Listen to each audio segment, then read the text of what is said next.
Laughter erupted from the colossal warlord, a guttural sound that shook the combat arena. He believed the human's bulky, hissing suit was the only thing keeping the fragile creature alive in this harsh galactic environment. He was dead wrong. That armor wasn't protecting the human, it was protecting the aliens. The dreadnought vanguard of Kol hung in the orbit of Jupiter like a jagged obsidian dagger, its massive railgun batteries pointed squarely at the inner Sol system. Aboard the flagship, in a cavernous throne room bathed in harsh, blood-red lighting, the fate of Earth was being decided. Warlord Turgal of the Kolian Empire lounged on his elevated command dais. He was a terrifying specimen, standing nearly 9 feet tall, his gray skin covered in thick, chitinous bone plates. To the Kolians, size was the ultimate metric of evolutionary success. They had conquered a dozen star systems on the back of their sheer physical dominance. They were the undisputed apex predators of the Orion Cygnus arm, evolved on a sprawling world of sparse atmosphere and low gravity, which allowed them to grow to titanic proportions. Standing before the warlord's dais were 2 humans. To the gathered Kolian elite, they looked like pathetic, mechanized insects.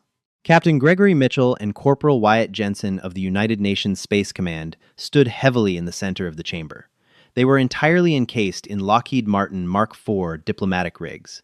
The suits were massive, clunky monstrosities of brushed titanium and thick rubberized joints, hissing constantly with pneumatics and coolant loops. To the aliens, the humans appeared so fragile that they required life support wheelchairs just to stand upright on a Kolian vessel. "Your silence is amusing, Captain Mitchell," Turgal rumbled, his voice translated through the booming speakers of the amphitheater.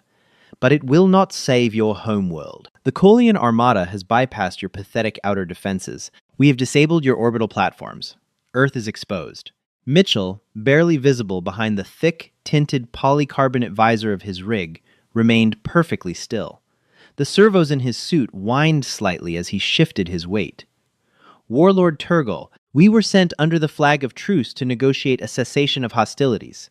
The UN Security Council is prepared to offer mineral concessions in the Kuiper Belt, but Earth will not surrender." Turgal erupted into a booming, clicking laugh.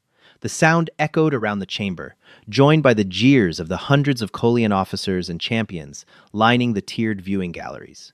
"Negotiate?" Turgal spat, leaning forward, his yellow eyes narrowing. "You mistake our presence for a diplomatic mission. We do not negotiate with subspecies. We cull them. We enslave them. Look at you.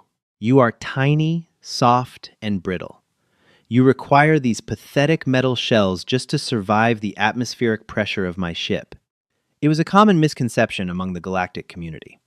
Because Earth had secluded itself behind layers of diplomatic red tape and digital firewalls, very few alien species had ever actually visited the blue planet. The Kolians assumed that because the humans wore massive, pressurized suits during diplomatic encounters, it was because they were weak. Beside Mitchell, Corporal Wyatt Jensen let out a slow breath. Inside his suit, the heads-up display flickered with biometric data. "Captain," Wyatt muttered over the private encrypted comms line, "they're not going to take the deal. DARPA Command said they wouldn't, but we had to try." "Maintain protocol, Wyatt," Mitchell replied softly. "We play this out by the book. Give them every chance to walk away." Turgal gestured with a massive clawed hand. From the shadows of the throne room, an automated gravity cage descended from the ceiling. Inside, suspended in midair by kinetic inhibitors, was Dr. Evelyn Harper, Earth's chief ambassador to the outer colonies. She was bruised, lacking her environmental suit, wearing only standard civilian fatigues. She was shivering, struggling to breathe the thin, synthesized air of the dreadnought. "Evelyn," Mitchell said, stepping forward, his suit clanking heavily against the metallic deck. 2 Kolian guards immediately crossed their energy pikes, blocking his path. "We captured your ambassador's transport vessel 3 cycles ago," Turgal sneered. "She has proven remarkably fragile. A few days in our gravity, breathing our air, and she is already collapsing. This is the weakness of your kind. You belong in the dirt." Wyatt clenched his fists inside the thick gauntlets of his suit. The hydraulic servos protested with a loud whir. "Captain, I'm getting real tired of this guy." Mitchell's eyes locked onto the warlord. "Release her, Turgal. That is a direct violation of the interstellar armistice." "There is no armistice with the weak," Turgal declared, standing to his full, terrifying height. "I will show my fleet the true frailty of humanity. I will broadcast your humiliation to your home planet, and then we will burn your cities to ash. The Warlord pointed a massive finger directly at Corporal Wyatt Jensen. You, the loud one inside the metal shell. We have a tradition in the Kolian Empire, the right of dominance. You will face my prime champion in the combat pit. When he breaks you open and crushes the soft meat inside, Earth will know despair. The floor of the throne room retracted, revealing a sunken gladiatorial arena composed of hard light barriers and scarred iron plating. The Kolian audience roared in anticipation, stamping their massive digitigrade feet against the metal decking. The sound was deafening, a rhythmic pounding of impending violence. Corporal Wyatt Jensen was roughly shoved into the pit by the guards. His heavy Lockheed rig stumbled, the stabilizers hissing wildly to keep him upright. He caught himself, turning to face the gate on the opposite side of the arena. Above, Captain Mitchell stood near the edge, his visor dark, watching silently. Evelyn Harper gasped for breath in her cage, her eyes wide with terror as she looked down at Wyatt. "Wyatt, don't!" she rasped. "They're too strong!" The heavy iron gate on the far side of the pit groaned open. Out stepped Gorvath, the prime champion of the Kolian Empire. If Turgle was terrifying, Gorvath was a nightmare given flesh. He was a towering beast of muscle and bone plating, carrying no weapons, only his bare, heavily armored fists. He was easily 10 feet tall, weighing nearly a ton in Earth measurements. His skin was a mottled crimson, and his jaw was lined with jagged, protruding tusks. He pounded his chest, letting out a roar that sent vibrations through the deck plates. "Tear the metal apart, Gorvath," Turgle commanded from his throne. "Show them the might of Kol." Gorvath charged. The distance between them closed in seconds. Wyatt tried to raise his arms, but the Lockheed Mark IV suit was never designed for melee combat. It was a diplomatic and hazardous environment rig, prioritizing life support and shielding over agility. Gorvath's fist, the size of a cinder block, smashed into Wyatt's chest plate. The sound of crunching metal echoed through the chamber. Wyatt was lifted off his feet and sent flying backward, crashing heavily against the hard light barrier. The impact shattered the suit's left optical sensor and severely dented the titanium alloy of the breastplate. Alarms instantly blared inside Wyatt's helmet. Warning: structural integrity compromised, primary servos offline, coolant leak detected. The alien crowd erupted into hysterical, clicking laughter. It was a slaughter, a joke. Gorvath didn't relent. He stalked forward, grabbing Wyatt by the shoulder pauldron and hauling him into the air with one hand. The alien champion grinned, exposing rows of razor-sharp teeth, before delivering a devastating headbutt to Wyatt's visor. The thick polycarbonate cracked. Spiderwebs of fractured glass obscured Wyatt's vision. Blood tricked down his forehead from the violent whiplash, stinging his eyes. He groaned, tasting copper. "Look at the human!" Turgle bellowed, laughing so hard he had to grip the arms of his throne, trapped in a broken shell, unable to even stand under the might of a true warrior. "This is your defender, Earth?" Gorvath threw Wyatt to the ground like discarded trash. The human hit the deck with a heavy metallic crash. His right leg servo sparked violently, locking the knee joint in place. Thick, white coolant fluid bled out onto the iron floor. Dr. Harper sobbed from her cage. "Please, stop! He yields!" "There is no yielding in the right of dominance," Turgal sneered. "Finish him, Gorvath. Peel him out of the can."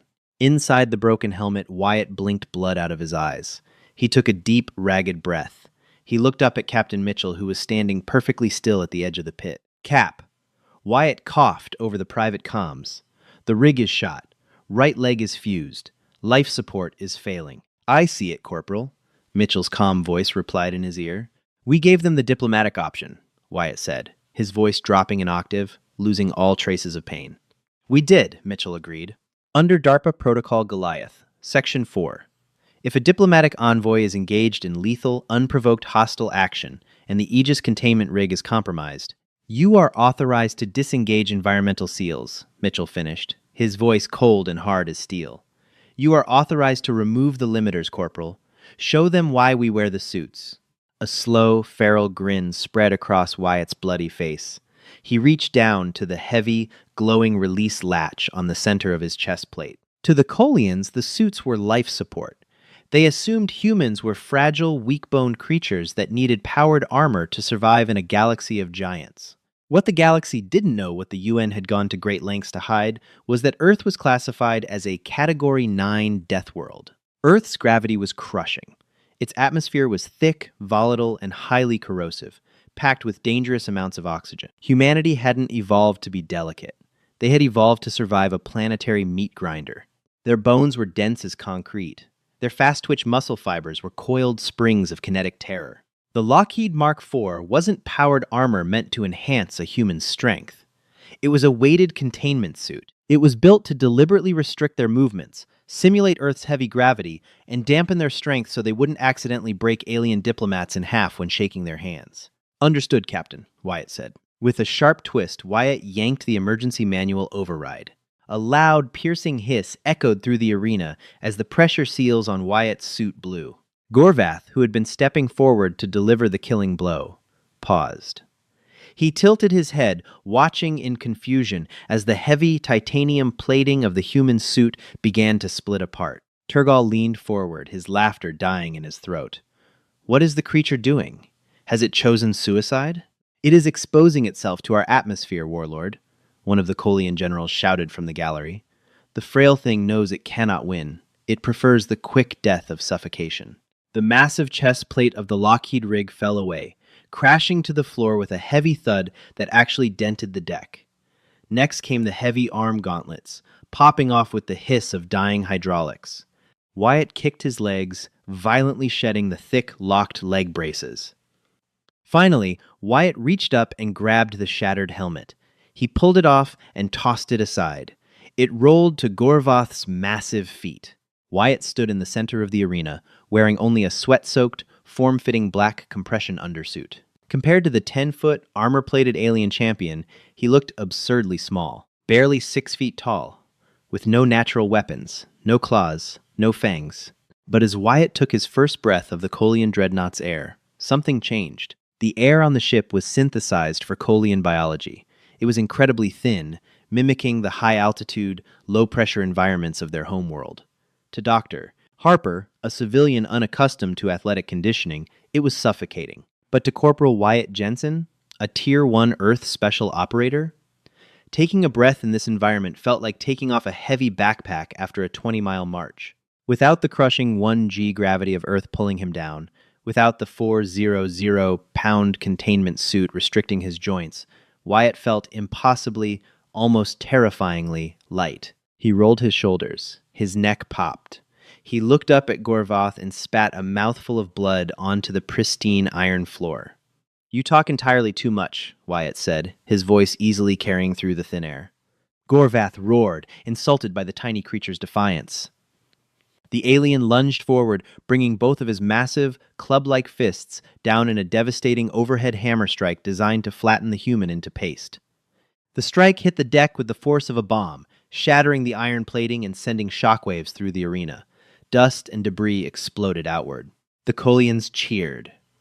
Turgal smirked. But when the dust cleared, Gorvath's fists were buried in the metal floor, and the human was not under them. Turgal blinked. Where did it go? "Too slow," a voice whispered from behind the champion. Gorvath turned, his yellow eyes widening in shock. Wyatt was standing behind him. The alien hadn't even seen him move. It was physically impossible for a creature to move that fast. It defied the laws of biomechanics. With a roar of fury, Gorvath swung a massive backhand, aiming to decapitate the human. Wyatt didn't dodge. He simply raised his left arm. Crack. The alien's forearm, thick as a tree trunk and covered in dense bone plating, slammed into Wyatt's raised forearm. The sound that followed wasn't the squelch of human meat being crushed. It was the sharp, horrifying sound of Kolian bone shattering. Gorvath let out a shrieking wail, stumbling backward and clutching his mangled arm. The bone plate had completely collapsed under the impact. Absolute, stunned silence fell over the viewing gallery. The cheering stopped instantly. Turgal rose slowly from his throne, his jaw slacking. "What? What is this trickery?" Turgal demanded, his voice trembling. "Shoot it! He has a hidden energy shield!" No shield, Warlord, Wyatt said, stepping forward. His gait was completely different now. In the 06G environment of the alien ship, every step he took possessed the coiled kinetic energy of a striking viper. Just physics. See, you big guys grew up on a planet with gravity so low you could float. You got tall, you got big, but your bones? They're like bird bones. Porous. Hollow. Gorvath snarled through the pain, lunging forward with his remaining good arm, attempting to grab Wyatt and crush him in a one-handed grip. Wyatt moved like a blur. He stepped inside the alien's guard, his speed completely untracked by the Colian visual cortex. He drove a right hook directly into Gorvath's sternum. The impact sounded like a cannon shot. The sheer force of the blow, driven by muscles, evolved to operate under the crushing gravity of Earth, caved in Gorvath's heavy chest plate. The 10-foot alien was literally lifted off his feet, launched backward through the air. He slammed into the hard light barrier of the arena, his massive body shorting out the energy field before collapsing to the floor in a heap of broken bone and purple blood. Gorvath twitched once, and then lay perfectly still. The silence in the room was absolute. Even the hum of the ship's engine seemed to quiet down. Hundreds of Colian warriors, the most feared conquerors in the galaxy, stared in sheer, unadulterated horror at the tiny, unarmored human standing in the center of the pit. Wyatt cracked his knuckles, the sound echoing loudly in the silent room. He looked up at the Warlord's dais. "Now," Wyatt said, his eyes burning with a terrifying, predatory intensity. "Let's talk about those negotiations." The deafening silence within the cavernous throne room of the dreadnought vanguard of Kol stretched into an agonizing eternity. Hundreds of elite Colian warriors, each a veteran of a dozen planetary conquests, stood entirely frozen. Their secondary eyelids blinked in rapid, uncontrollable succession, a biological response to profound cognitive dissonance. The absolute impossibility of what they had just witnessed short-circuited their predatory instincts. Gorvath, the prime champion, the undisputed apex of their genetic engineering and martial prowess, lay crumpled and broken on the scarred iron decking. He had been dismantled not by advanced plasma weaponry or orbital bombardment, but by the bare hands of a creature less than half his size. Warlord Turgal's massive hands gripped the armrests of his elevated throne so tightly that the reinforced plasteel began to groan and buckle under the pressure. His yellow eyes darted wildly between the motionless form of his greatest warrior and the diminutive, sweating human standing casually in the center of the gladiatorial pit. "What? What manner of deception is this?" Turgal stammered, the booming resonance of his voice replaced by a wet, rattling hiss. He turned his massive head toward his supreme tactical commander, a scarred giant named Vorkasha. "Sensors. Scan the creature. It must be utilizing a subdermal kinetic dampener, a microscopic energy field." Vorkasha frantically manipulated the holographic interface at his command console. The blue light illuminated his terrified features. "Warlord, the scans are identical to the previous telemetry. There are no energy fields. There are no cybernetic enhancements. The creature is entirely organic." Vorkasha swallowed hard, his vocal cords clicking nervously. "However, the atmospheric density and gravitational algorithms are registering an anomaly in the human's biometric output. The creature's skeletal density is registering at nearly 4 times that of standard Colian infantry. Their muscular composition is entirely fast-twitch, hyper-condensed fiber. In the pit, Corporal Wyatt Jensen stretched his neck, enjoying the complete lack of physical resistance. Operating in the 06G environment of the Colian dreadnought felt akin to swimming in a pool of air. Without the crushing, relentless 9.81 meters per second squared of Earth's gravity pulling at his every cell, his body was operating at a terrifying level of efficiency. Up on the viewing edge, Captain Gregory Mitchell remained perfectly motionless inside his massive Lockheed Martin Mark IV diplomatic rig. The hissing pneumatics of his heavy suit echoed loudly in the quiet room. He toggled his external speakers, his voice projecting with cold, mechanized authority. "I attempted to warn you, Warlord Turgal," Mitchell stated, his tone devoid of any gloating or arrogance, which somehow made it infinitely more intimidating. "The United Nations Security Council did not send us in these containment rigs to protect us from you. They sent us in these rigs to protect you from us." Mitchell tapped a command sequence into his wrist gauntlet. Back on Earth, deep within the subterranean bunkers of the Pentagon, analysts from Palantir Technologies and defense contractors from Raytheon Corporation had spent months running predictive combat models regarding a potential ground war with the Kolian Empire. The mathematical results had been devastatingly conclusive. To understand the sheer disparity in physical capability, one had to examine the foundational physics of evolution. Earth, a Category 9 death world, required its inhabitants to develop extreme durability just to survive a simple fall. The force exerted by a human punch in this low-gravity environment was a simple matter of physics. The kinetic energy delivered by Wyatt's strike could be calculated using the fundamental equation. However, because Wyatt's muscular acceleration was no longer impeded by Earth's atmospheric pressure and heavy gravity, his fist velocity, $v$, increased exponentially. Furthermore, the Kolian bone structure, evolved on a low-gravity world, possessed a significantly lower structural shear modulus. When Wyatt's dense, calcium-heavy fist collided with Gorvoth's porous chest plate, the force $F equals m, c dot a dollar, vastly exceeded the maximum tensile strength of the alien's biology, resulting in catastrophic structural failure. "Kill it!" Turgal suddenly shrieked, his panic finally overriding his shock. "Kill the human! All guards, fire at will! Do not let it move!" Around the perimeter of the arena, 24 elite Kolian Praetorians snapped out of their stupor. They raised their heavy, shoulder-mounted plasma casters, aiming directly at Wyatt. "Wyatt."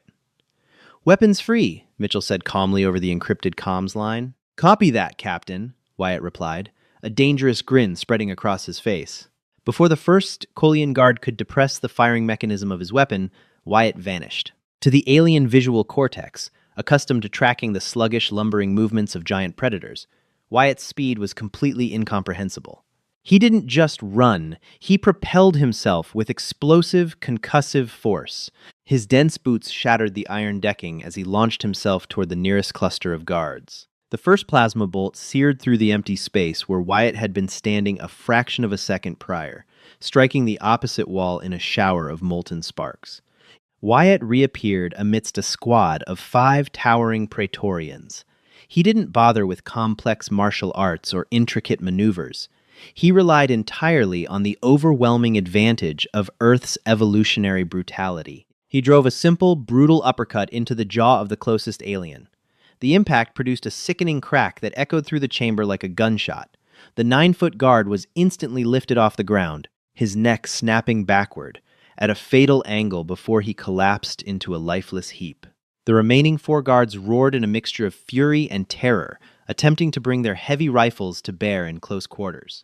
Wyatt pivoted on his heel, using the momentum to deliver a devastating roundhouse kick to the knee joint of the second guard. The leg folded backward with a wet crunch, sending the giant crashing to the floor, howling in agony. Without pausing, Wyatt reached out and grabbed the barrel of the third guard's plasma caster. With a single violent twist of his waist, he ripped the heavy weapon entirely out of the massive alien's grip, breaking the creature's fingers in the process. He spun the heavy weapon around like a baseball bat, smashing the reinforced stock directly into the 4th guard's chest plate. The armor completely caved in, sending the alien skidding across the deck plates. Panic erupted in the throne room. The viewing galleries descended into absolute chaos as Kolian officers and nobles trampled one another in a desperate bid to reach the exit bulkheads. The legendary conquerors of the Orion Cygnus arm were fleeing in absolute terror from a single, unarmored human. Dr. Evelyn Harper, suspended in her kinetic gravity cage, watched the carnage with wide, disbelieving eyes. She had read the classified DARPA briefings regarding Project Goliath. She knew the theoretical physics behind the containment suits. But witnessing the reality of human lethality unleashed in a low-gravity environment was a profoundly terrifying experience. Wyatt moved like an apex predator among a flock of slow, clumsy sheep. "Captain!" Wyatt shouted over the din of screaming aliens and discharging plasma weaponry. He ducked under a wild, sweeping punch from a desperate Praetorian, responding with a devastating palm strike to the creature's ribcage. "The cage! I need to get the ambassador down." "Hold your position, Corporal," Mitchell replied. "I am engaging the release protocols." Mitchell, still encased in his massive Lockheed rig, raised his heavy titanium arm.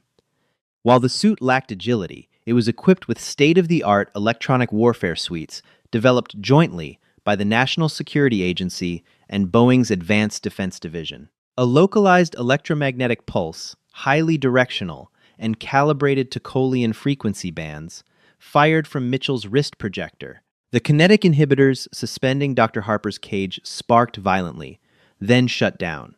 The metal cage plummeted toward the deck. Wyatt immediately disengaged from his current opponent, crossing 30 feet of open deck in a blur of motion. He arrived directly beneath the falling cage, planting his feet firmly. He caught the heavy steel construct with both hands. The immense weight, which would have crushed a standard alien underneath it, merely caused Wyatt's boots to screech slightly against the iron floor. He gently lowered the cage to the ground and ripped the reinforced door off its hinges as if it were made of cheap plastic. "Ambassador," Wyatt said, offering her a blood-stained hand. "Time to go." Evelyn practically fell out of the cage, gasping for breath in the thin air, but managed to nod. "Thank you, Corporal. Thank you." Above them, on the command dais, Warlord Turgal watched the systematic destruction of his elite guard with mounting horror. His invincible armada, his terrifying reputation, all of it was disintegrating before his eyes. He realized, with a cold, sinking feeling in his primary hearts, that the Collian Empire had made a catastrophic miscalculation. They had poked a sleeping monster, assuming its stillness was weakness. The combat arena was a scene of absolute devastation. Broken Collian warriors littered the floor, groaning in pain or lying completely motionless. Corporal Wyatt Jensen stood protectively in front of Dr. Evelyn Harper, his chest heaving slightly, though more from the adrenaline of the engagement than actual physical exertion. His black undersuit was torn in several places, revealing skin that was completely unbruised despite the heavy blows he had sustained earlier. Warlord Turgal stood alone on his command dais. His generals had either fled the chamber or were cowering behind the reinforced pillars of the throne room. The warlord drew his ceremonial executioner's blade, a massive, humming sword composed of superheated plasma contained within a magnetic field. "I will not be humiliated by a primate," Turgal roared, his voice cracking with desperation.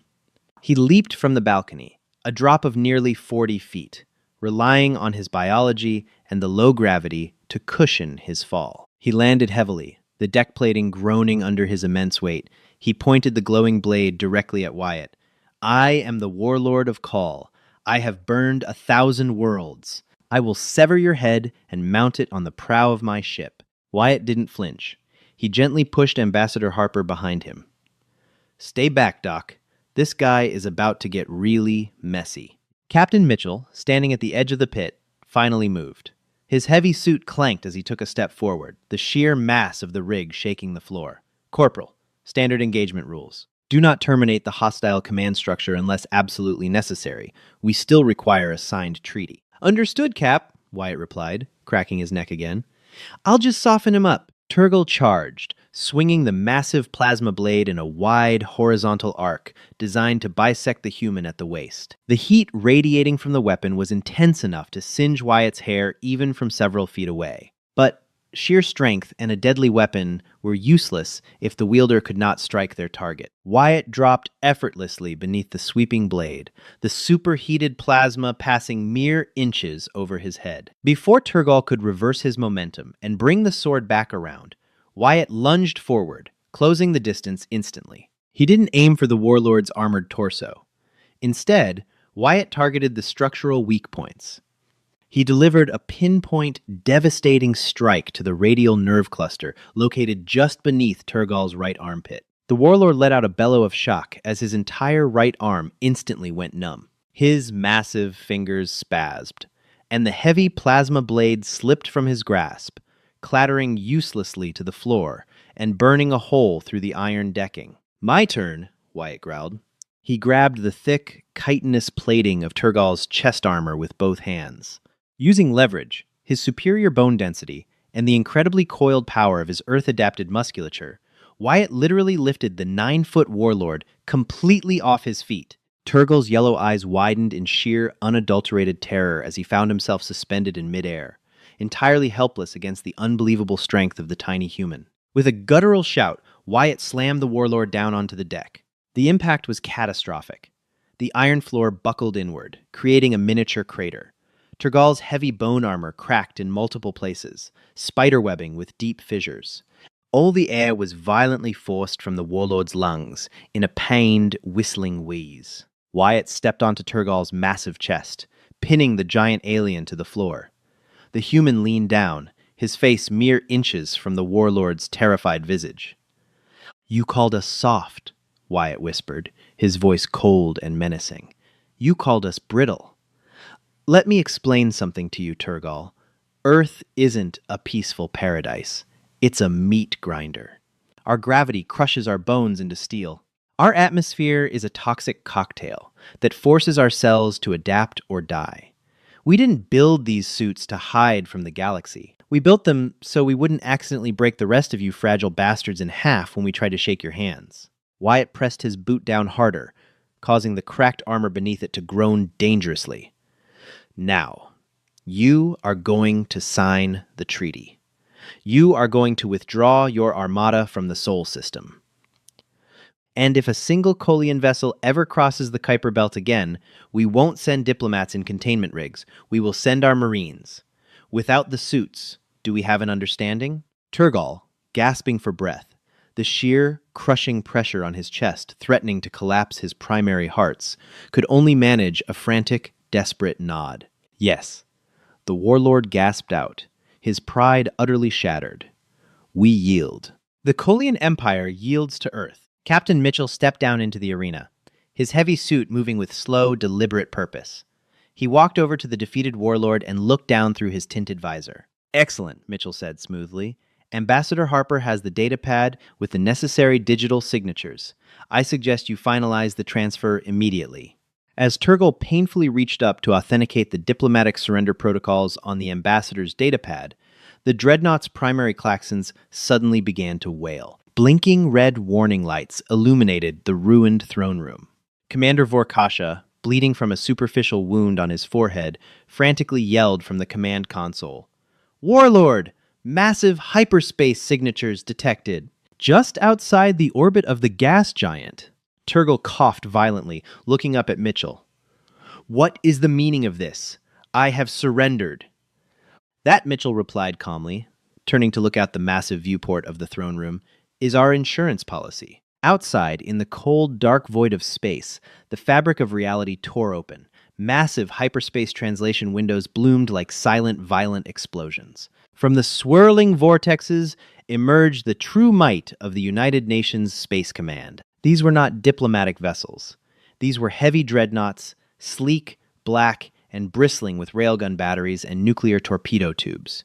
They were flanked by hundreds of nimble attack cruisers and thousands of automated defense platforms. The ships bore the manufacturing hallmarks of Earth's greatest military contractors, General Dynamics, Lockheed Martin, Northrop Grumman.